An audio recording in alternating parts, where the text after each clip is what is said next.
What's great about the RCS is that you can actually do what's called a Chapter 15 markup to market. So it doesn't matter if it's within the third year or the second year of your next 5-year RCS. You can actually increase the rents at any time of a property as long as you're able to justify it with a full-scale renovation. So the Chapter 15 comes alongside with an increase in rent. So if you're planning to do any kind of full-scale renovation, let's say it's 10,000 to 20,000 a unit, how much is your cost? You're able to submit that markup to market package, that's Chapter 15, and you can engage in RCS and submit that RCS to say, this is what my as-is rent will be and what my as-rehab rent will be. Because you have to work in synchronicity with the RCS to see what the scope of the renovations will be. So if your team is planning to install stainless steel appliances, granite countertops, you actually have to factor that into the RCS you're going to submit to HUD, along with the whole package of your team. There's an entire package requirement for Chapter 15 market to market for a full-scale rehab. Welcome to another episode of Affordable Housing and Real Estate Investing. Today, we got one of my favorite guest co-hosts from the past, Andrea Garcia, on the podcast today. We're actually going to go really, really deep on the topic today, and I hope you guys are going to be really excited because we're going to talk about how do you actually raise rents and how do you actually go about that intensive process working with the government to do all this stuff. Like we all talk about value add. We always talk about we've got to do some renovations and we increase the rents, but there's a very, very long process to that. So for an expert like Andrea to come onto the podcast today and take her time to explain this, I'm so excited. Welcoming my guest co-host today, Dane Connolly. Welcome back, Dane. Welcome, Andrea. Welcome to the show. Well, how's everybody doing today? Fantastic. Thanks for having me on. She still has that birthday glow to her, Kent. Yes. She's radiant at any time of the year, but a little extra from her birthday. Thanks. Thanks for having me again, man. I'm thrilled to be here as always. It's the happiness of passive money. That helps. It helps keep you looking younger than if you didn't have it. That's for sure. Hopefully, I'm aiming for J-Lo status by the time in 20 years from now. You know? Yeah. Let's go. Oh my God. I mean, just for the listeners to know where we are right now, Andrea has graciously agreed to kind of come on to the podcast and just talk about deep dives into. Last week, we talked about how do you actually do underwriting for affordable housing. This week, we're talking about how to raise rent. The next couple of weeks, we got to have a couple of sessions about the LOI, the letter of intent for your offers that you're sending out to these deals, the types of different affordable housing deals. We're really going to go deep so that we can provide as much value to you guys as possible. So don't forget to follow at Andrea Garcia, REI on Instagram to make sure you follow her because she has some amazing content to share with all of you guys and such valuable information. But without further ado, Andrea, we're going to get right into the show today. Like we just want to start very, very basic first. Like, what is the difference between market rate rents and Section 8 rent? Like, how do you look at this sort of analysis or comparison differently? Tell us a little bit more about that. I'm going to try to break down all these topics as short as possible so that your audience could get the most out of our time.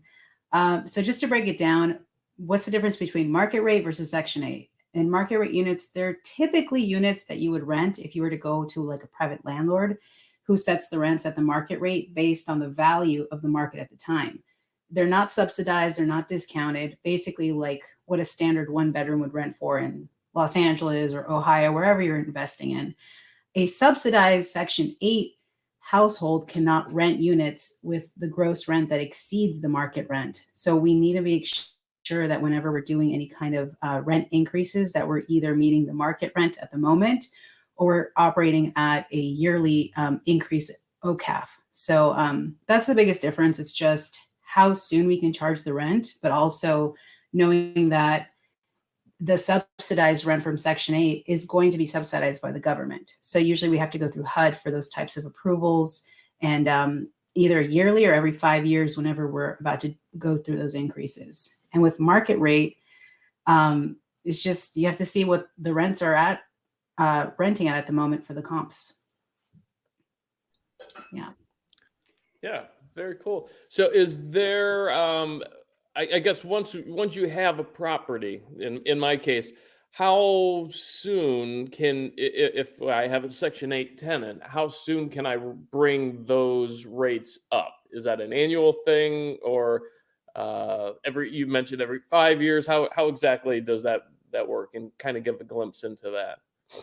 So whenever you're about to buy a Section 8 building, usually a lot of people might shy away from these types of investments because they really don't know how it operates. They're like, oh, there's so much red tape to it. But in reality, you have bought an incredible investment for yourself, especially if you know how to operate it and increase the rents. For Section 8 specifically, whenever we do these kind of acquisitions, you have to look at a couple of factors before you purchase the property. You look at the HAP contract, it's a housing assistance payment contract, which often tells you it's usually about 20 years for this type of a contract. And every 5 years, you could do what's called an RCS, rent comparability study, where we increase the rents to the market rate. And we usually engage that through a third party inspector and appraiser. And then we also have to look at the rent schedule. The rent schedule is essentially like a template that every year we have to generate for the property. It's a rent schedule and an OCAF increase. So the rent schedule will tell you what the 1 bedroom, 2 bedrooms, 3 bedrooms, what they're all renting for, and then what the utility allowances will be. And it will tell you your overall gross potential rent, which you should factor into your underwriting whenever you're underwriting these types of investments. And then you also want to check the use agreements and regulatory agreements to see if there's any kind of average median income restriction for these property for the units itself. Sometimes you might have a 40-60 set aside. There's different set asides, especially if it's a tax credit type of a property, to see, okay, if I can't charge, if I can charge only maximum, let's say 80% AMI for 40% of the units, you have to consider those as well whenever you're doing underwriting and about to acquire them. So just to summarize, if you're about to buy a Section 8 property, you want to know how soon you can increase the rents. We want to check the HAP contract, housing assistance payment contract, how often we can increase the rents, and understand the rent schedule and any other use agreements or regulatory agreements that are in place. Cool. And Wow. Not to jump on you here, Kent, but it started me. I'm thinking of the listener because I know enough to be dangerous in this topic. What if I'm a listener, because you hit the nail on the head. So many people see or hear Section 8 and I don't want to deal with that for one reason or another. Usually it's they don't understand how it works out and how it compares to an open market. So if you had to compare or give a snapshot, what are the pluses and minuses of Section 8 rent versus open market? Kind of in layman's terms, spell those out and compare them for us, maybe. I think what you're asking is, what are the benefits of investing in Section 8 versus market rate? Is that what I'm understanding? Yeah. Okay. So I'm very happy whenever I see that we have an opportunity to increase the rents in Section 8 properties, because whenever we're about to see that this is a feasible investment, we need to check like the actual rent roll. The rent roll will tell us, okay, these are the actual rents that we're charging for the units. And you have to compare that alongside the rent schedule. And usually whenever you buy these kinds of properties that have contracts on them, every year either your property manager or the ownership or asset manager, they should submit what's called an OCAF. That's an operating cost adjustment factor for the property. So every year you should be increasing the rents. I think the maximum increase I've seen was like 5%, but it's usually between a 1 to 5% increase in rents overall year to year. I haven't seen an OCAF where the rents actually go down. So the OCAF is a really good way for you guys to do that type of an increase year to year, and you would have somebody to submit that to HUD. And that would usually include a debt service coverage analysis. You would submit an amortization schedule to HUD. And then from there, there's an actual calculation on how to do it online, but it should be easy enough for anybody who's managing your property to be able to submit that for you guys. That's why I really want to find these kinds of investments, because with market rates properties, I would say that we're forced in a way to deal with the market. Right now, the market is pricing out so many people. I mean, a one bedroom in Los Angeles right now I've seen is going for over $3,000 sometimes. It depends on the area. So what's great about Section 8 is that that tenant who has that Section 8 voucher, they don't have to pay that $3,000 if they're going to go to a Section 8, to a property and give them the voucher. They're going to say, hey, I can only pay maximum 30% of my income to this property. And then HUD is supposed to fund the balance of that, of what they cannot pay. So let's say if their income per year, let's say is, let me actually do a calculation here. If it's $20,000 a year and you divide that by 12, they can maximally make $1,660 a month. So that's not going to cover a $3,000 a month rent. The average amount of rent that people can pay is usually about 25%. I would say 25 to 30% of their income. So they're obviously not going to qualify for that. That's one of the benefits of working with these Section 8 properties, is because the government will fund the balance of those units, of the rent for those units. And then, is it safe to say that that's guaranteed rent for the landlord the landlord or the owner of the property? It's guaranteed rent as long as the tenant also pays on time. So there's no guarantees in life, but that's why I feel like it's better to invest in Section 8 properties, because let's say if we buy a property and we have the tenant that's trying to pay monthly, and they can't afford it, the government will help them out. So we do get that check.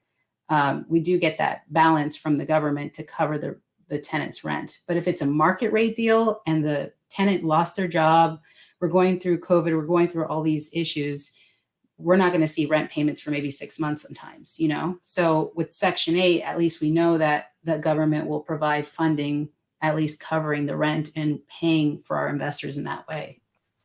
And I think this is such a good, again, another point to hammer home for the listeners. Like, yes, the government does guarantee their portion of the rent, but a tenant still has to pay their portion, right? And obviously that depends on the income that they're making. So maybe they lose a job and the government might step in, but vice versa, if they get a big pay raise, they also have to pay a proportional amount of that increase in pay that they are now getting from their jobs or whatever the income source may be.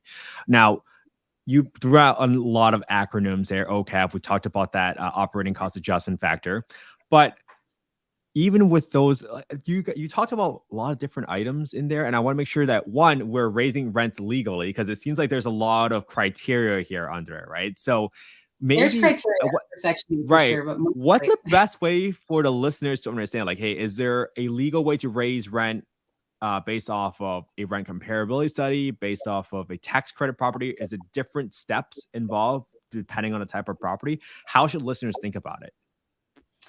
Let me start with the most basic one. If listeners want to make it very understandable, if you want to increase the rents on a market rate property, where it's just a standard, let's say $3,000 for one bedroom all across the board, that's what we're renting, you must be aware of the laws and the rules in the area that you're investing in. So the increase can occur based on the landlord's discretion. So if the market rent for the next year, if you're in a landlord-friendly state, if it goes up by $200, you're probably going to end up paying that $200 in increase. But if it's for a Section 8 property, the way that we usually raise rents is we legally, every year we can do it by working with our property manager and asset manager to submit those OCAFs, the operating cost adjustment factor packages, where they submit a new rent roll, a new rent schedule as well.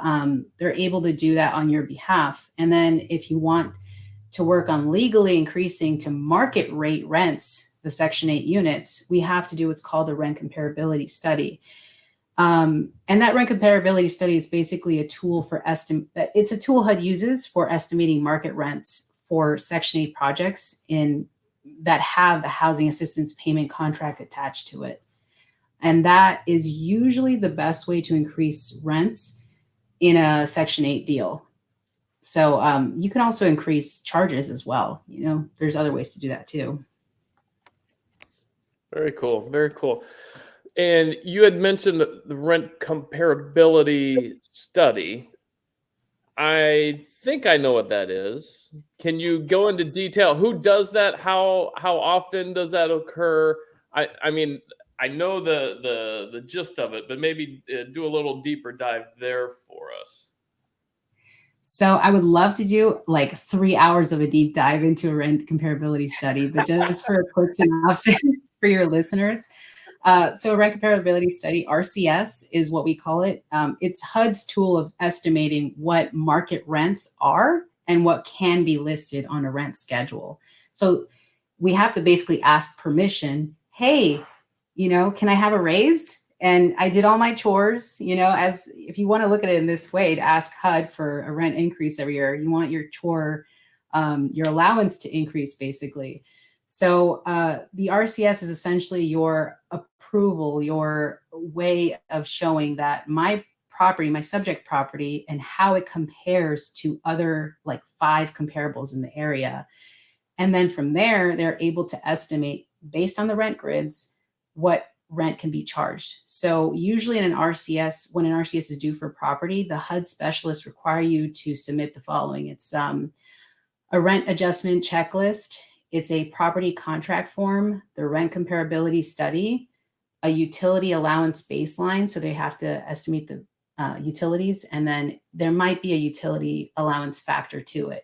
And usually HUD will tell you 210 days before the RCS expires that you have to submit your notice of renewal. So you either have to submit a renewed OCAF to increase the rents, or if it's up for that 5-year, every 5-year RCS engagement, then they will tell you to engage in RCS. But sometimes it doesn't happen. I mean, I've been in situations where the CA doesn't tell us, and we're like, wait, this is due next month. So that's why we've created a way to streamline. I've all of the contracts in a file, and I had to review every single HAP contract we have on file. So you have to look at the preliminary date that we were able to engage that the HAP contract. So let's say if the property you just bought, I actually put in an example here. If the property you just bought, it has a Section 8 contract on it, and the effective date when you're able to get that contract for Section 8 vouchers involved, if that was engaged in July 1st of 2018, 5 years after that, you have the upcoming 5-year adjustment date due, which is this year, 2023 of July 1st. But if the RCS is due in July, so the RCS is due to HUD in July, you have to submit the final RCS 120 days before that date, meaning by March, I should be submitting the RCS. So, and engaging the RCS, the rent comparability study, with like an appraiser. I work with a couple of them. There's a lot of them out there. There's like Gill Group, Starmark. There's tons of them. But if you want to engage these RCSs, you should begin 90 days before that March date I told you about. So I should have, you have to look at it as if it's due and it's going to be renewed in July, I should have engaged it back in December of 2022. Okay. Basically 6 months ahead of time. Yeah. So for the listener, if this can get confusing, you can get in the weeds on this. For somebody who's like me, a creative, my brother Jared is more of like an integrator, very detailed. I wish he would have been here because he would have been right on this. Having having a property manager that knows the ins and outs of this will help tremendously. I would assume, and then working alongside with you to, like I told you a couple podcasts ago, I just walked into our Section 8 office and said, "Okay, how the heck does this work? I want to help you, but you gotta show me the ABCs," and they did, and it became very clear. It can be intimidating, but once you're in it, it's just like anything else. Once you're in it, you pick up on you pick up on the details and you put your systems in place. And if you have a very good property manager or business partner that is familiar with the ins and outs, it becomes second nature almost. I agree with you. I mean, with market rate and Section 8 properties, you can increase the rents every single year, but the difference is the process. With a market rate property, if you're going to increase the rents, if you're going to increase it year by year, you could do that, but you could also increase the rents a lot more whenever you see the next lease update for that tenant. And if you're in a landlord friendly state as well, you can probably increase it a ton more. But if it's a Section 8 property, there's specific rules to go by in order to increase the rents legally. And that usually would include the yearly OCAF, a renewed rent schedule. You could also see when the next due date is coming up to see if you can do a rent comparability study. So whenever you're about to, if you're seeing a new deal come through your desk, like an offering memorandum from a broker, they will say for a Section 8 property, what date is the next, when was the last RCS completed? Right. Or they will tell you when the HAP contract went into effect. So that in your mind, you're thinking, okay, if it went into effect in 2018, I have an opportunity to increase the rents this year to market rate. And that's amazing, especially right now with the rental market. Oh, you will make your investors so much happier with understanding that you're focusing on increasing increasing the profits for the property. And maybe I'll implement this now. This is a listen up moment for everybody that's listening. Like, this is where the opportunity is. We've seen tremendous amount of rent appreciation over this year. And now with these contracts for the HAP contracts, because they're on a 5-year timeline, those properties that are coming up, this might be the biggest opportunity for you to get a huge increase to market rent. But maybe let's break it down to be more simple, because I want to make sure the audience understands the summary of this, right? OCAF, you can get this, you can do this every year, right, Andrea? Every year. Yes, exactly. every year. So every year you can do the OCAF, but every 5 years you might do a RCS because of the HAP contract. Now, why? Right. Like, would you do the OCAF at the same year as the RCS, one or the other, or would you not do the OCAF the year? Okay, got it. No. So projects requiring a new RCS for the annual rent adjustment are not eligible for the OCAF. Usually because they will not want to, HUD does not want to see an increase for the property twice in 1 year. So let's say if you try to submit for an OCAF, they'll see, okay, the rents went up by 5% or 2%. But if you see an actual RCS submitted the same year and the rent goes up by 40%, we've seen the rents go up to over 120%, 200%. But those rents are more favorable. So they would rather not have you submit an OCAF and an RCS in the same year. So I'm telling you, like, I've seen rent increases up to 200%. It's insane the increases we're able to increase it at, but the tenants are not affected. All we have to do is let the tenants know, hey, the rent will go up for these Section 8 properties, but the amount you're paying does not change. It's not affected. What is affected is how much money we're getting back from the government in order to support the rents and cover what rent you can't pay. Right. And that's as a property owner, I just spoke with one of my mentors earlier today on this. When we look at a property, whether it's Section 8 or not, and every broker puts the same thing in there. Excellent opportunity to raise rents $200 a month. And like I said last week, it ain't that easy. It's not, because you raise somebody's rent $200 from $800 to $1,000. They get pissed off and then they bounce. And now I've got a vacant unit that I need to turn. I need to fill. It may be empty for a week. It may be empty for 2 months. You never know. So that's revenue lost on top of everything else. So the fact that you don't need to worry about that in these situations, it's gold. It's literally just like on a money switch, where you get that increase and you don't have to worry about your vacancy going up, having to turn the unit, things like that. Obviously, I'm sure, when those go up, does Section 8 and anybody come in and reinspect the unit or anything like that? Is anything triggered with a rent increase maybe?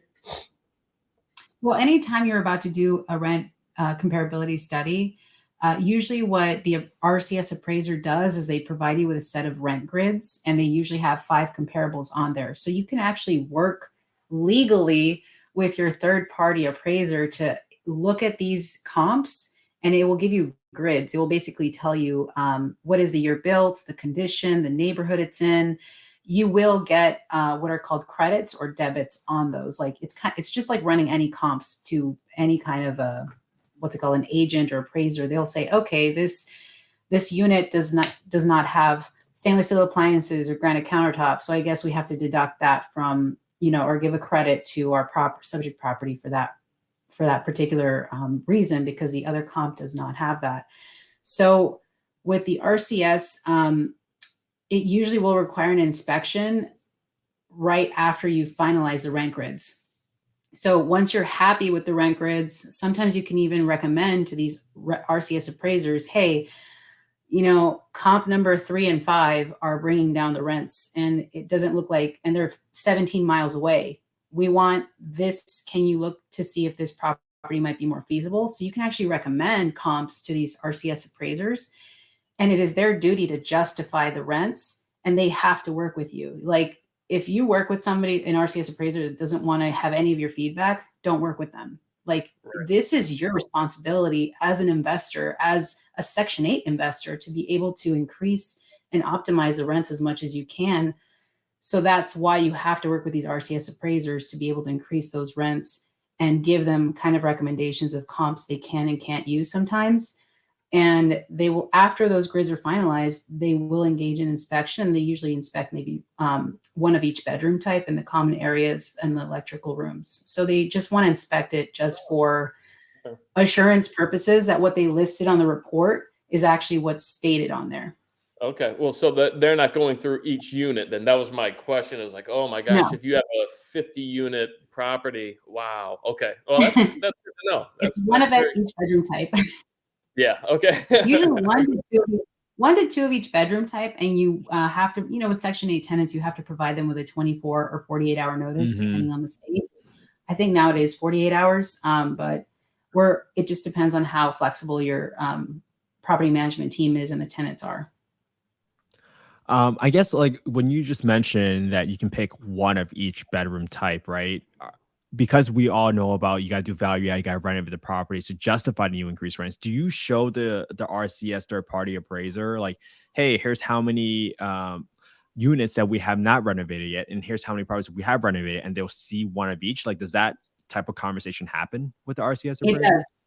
Yeah, Okay. You can absolutely direct the inspector to be able to check out to see if there's been any renovated units, non-renovated units, any down units. They usually always want to see those, if there was a fire or whatever there was, and then they want to see any vacant units. But like I said, usually they're very flexible, one of each bedroom type or two of each bedroom type. And they will be able to go out there and just give their assessment, and then they will come back and just finalize a report that they're producing for you. I will say, however, that if you are a Section 8 investor and you're looking to buy an apartment and do value add, what's great about the RCS is that you can actually do what's called a Chapter 15 markup to market. So it doesn't matter if it's within the third year or the second year of your next 5-year RCS. You can actually increase the rents at any time of a property as long as you're able to justify it with a full-scale renovation. So the Chapter 15 comes alongside with an increase in rent. So if you're planning to do any kind of full-scale renovation, let's say it's $10,000 to $20,000 a unit, how much is your cost? You're able to submit that markup to market package, that's Chapter 15, and you can engage in RCS and submit that RCS to say, this is what my as-is rent will be and what my as-rehab rent will be. Because you have to work in synchronicity with the RCS to see what the scope of the renovations will be. So if your team is planning to install stainless steel appliances, granite countertops, you actually have to factor that into the RCS you're going to submit to HUD, along with the whole package of your team. There's an entire package requirement for a Chapter 15 market to market for a full-scale rehab. Those are way more in depth, but it's very simple if you work with somebody like me or like Dane to be able to answer any of these questions when it comes to seeing how can I make money from this? What can I anticipate? As long as we follow the rules, we can make money together and improve the lives of other people. And I think that's so cool because people need to understand, like, hey, they might have heard the annual thing with the OCAF. They might have heard the 5-year RCS study, but then now you also had this markup to market thing that you can do, assuming you're doing a big enough of a renovation that you're not necessarily stuck. Some people might say, I'm buying this property and I got to wait 4 years before I do it, but not necessarily, right? If Not you're doing a full scale necessarily. renovation. Okay, And I got would it. also mention there is a budget-based rent increase, which you can do as well. So there's budget-based rent increases that you can do for a property if it's not a full-scale renovation. So let's say let's recap. If we're going to increase the rents legally for a Section 8 property, we would do it, like I said, through OCAF, operating cost adjustment factor, the 5-year RCS, which you could do every 5 years. You could submit a Chapter 15 markup to market, which is when you do a full-scale renovation and in congruence with a rent increase. And then you can also do what's called a budget-based rent increase. So you have to be able to work with your accounting team and work with the worksheets that HUD provides you to submit a budget-based rent increase, because sometimes the HAP contracts will not allow a 5-year RCS because they're what's called a Mark II market HAP contract. So with Mark II market HAP contracts, usually all you could do is submit a budget-based rent increase based on the operating expenses and the debt service and all these other factors that go into it, because those types of mark-to-market properties don't qualify for a 5-year RCS. And maybe this is a good question because we have some questions from the listeners right now, actually, that are watching us live. And this is I'm gonna ask the stadium. She's I know the stadium. I love it. She's attracting a crowd. But maybe this is how I can better ask it, right? Because like, let's say you have a multifamily property already. Like, how do you actually make it a Section 8 property? Like, do you have to go apply for a HAP contract? Like, let's say you're just buying a big apartment building. You're like, hey, I want to do Section 8. I want to convert this to a affordable housing complex. Do they apply for a HAP contract? Like, how does that process actually happen? You know, what's interesting. I would actually like to bring on a special guest to answer this question for you, because I personally haven't done it before. I usually just work on increasing the rents as they are, but there are ways in which I'm sure you have to submit a package, do an entire portfolio presentation of your team. There's also, you have to submit the financials, get a good trailing 12, the rent rolls. So you're submitting it like a business package, because essentially an apartment building is a business. So you have to submit that business to HUD in a way that you can say, hey, I'd like to qualify for converting these units to Section 8. You can also convert these units to LIHTC tax credit units. And that's a whole other thing in itself. But it's very important for you to work with someone who's already done it before, and also visit the HUD website to see how you can submit for that. But I will say that if you have a property that has Section 8 units and then you just don't want to deal with the headache, you want to convert them back to market rate units, don't go through that the issue when you want to convert Section 8 back to market rate is that you can never again have those market rate units back to Section 8. So you can't go back. You can convert market rate to Section 8. Ever in the history of the property, or just in my ownership? I think it's just ever in the history of the property, in my understanding, but I could be wrong, because once you convert the market rates, once you convert the Section 8 back to market rate, you can't submit it back to Section 8 again. Wow. Now, you can have a property, let's say, again, 50-unit property that has open market people, and you can accept Section 8 tenants into that property, correct? It does, and this is a stipulation that people don't understand, and I didn't either, when I walked in day one. So if you have 50 units and you have 2 vacancies pop up and you fill those with Section 8 vouchers, you don't need to go through any special accreditation or whatever for your property, correct? You just have to abide by the rules of the voucher and whatnot. Or am I missing something there? You have to abide by the rules of the use agreements and the restrictive agreements. There also might be restrictive covenant agreements that you have to look at. So each property has like a set aside of the maximum rents that can be charged for those properties. So you have to look to see if there's any of those agreements in place. And the thing is when you're looking at these types of properties to invest in, you just have to be aware that there's so many other ways that you can increase the rent or the income of the property.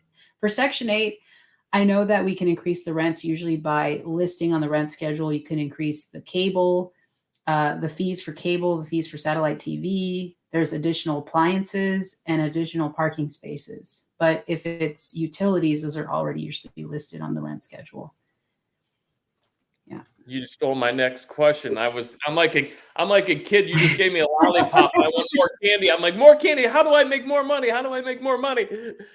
Anything else that we're missing on that end, like ways? And I'm saying this because, and to the listeners, please, from somebody who's been there, done that. This is this is an outstanding offering. Section 8, it has a bad reputation. I don't understand why. Most of the people, almost all of the people that I've dealt with are like Andrea. They're sweet, they're knowledgeable, they're wanting to help you as the owner. They, like you said earlier, Andrea, like, we want to help you make money. So you talked about parking. I didn't know about that. Obviously, utilities. Is there anything else that an owner can make money on or be reimbursed on, or is that for the most part it in a nutshell? Yeah. Usually, like I said before, the rent schedule will be able to tell you this is the actual rent we're charging. These are the utilities, if there's any utility allowances, but you can also increase income by charging for a cable, satellite TV, any additional appliances like stainless steel appliances or a refrigerator, and then additional parking spaces. And then usually on the rent comparability study, you're going to see other project amenities and unit amenities. So in order to increase the rent for those amenities, you could do that, but you just have to see how you can legally do it, because I know people can charge for like laundry. That's a separate contract you could have with an outside contractor, but you can probably work out an agreement with that laundry vendor to get some of the income. And then you can also charge for storage. There's so many other ways that you can make money, but aside from that, like it's different from market rate.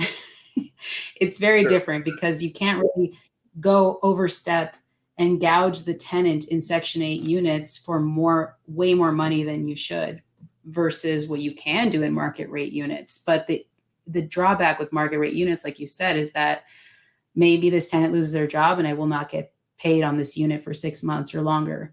But with Section 8, you will be receiving that government subsidized rent. When COVID hit, about 50% of our units were Section 8.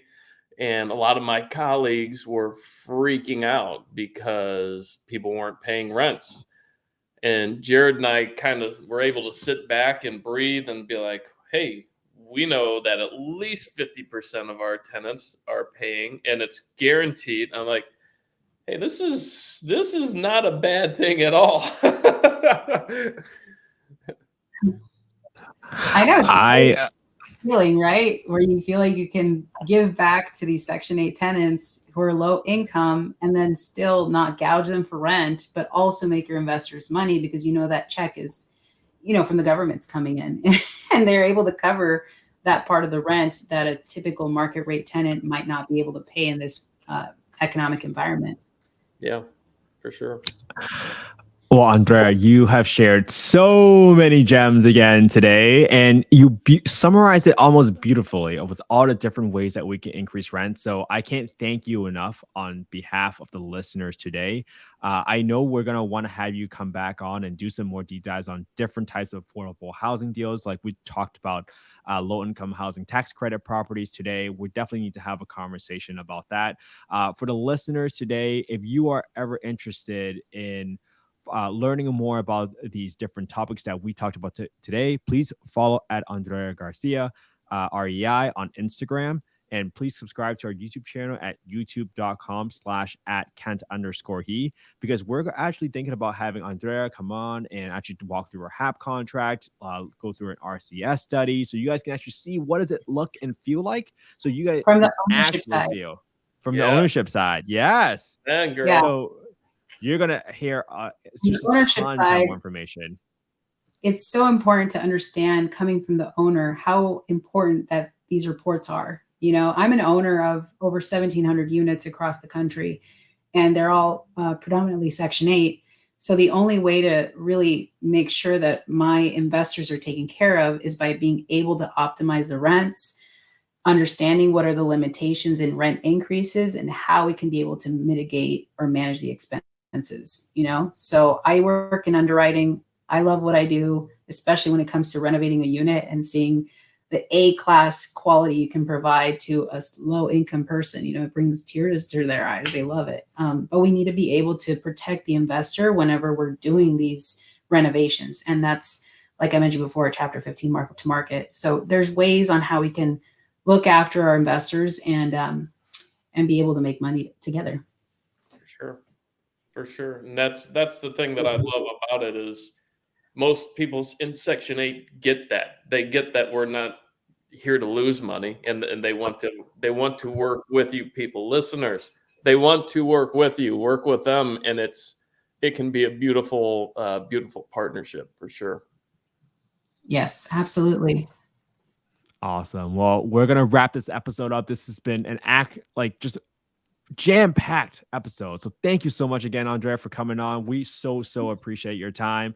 Have a great day, everyone. Have a great weekend. We'll see you soon. Thank you, guys. If you want to find out more about affordable housing, feel free to connect with me, and I'm happy to just continue sharing more knowledge and information I didn't learn when I first started investing. Thank you. Love it. Love it.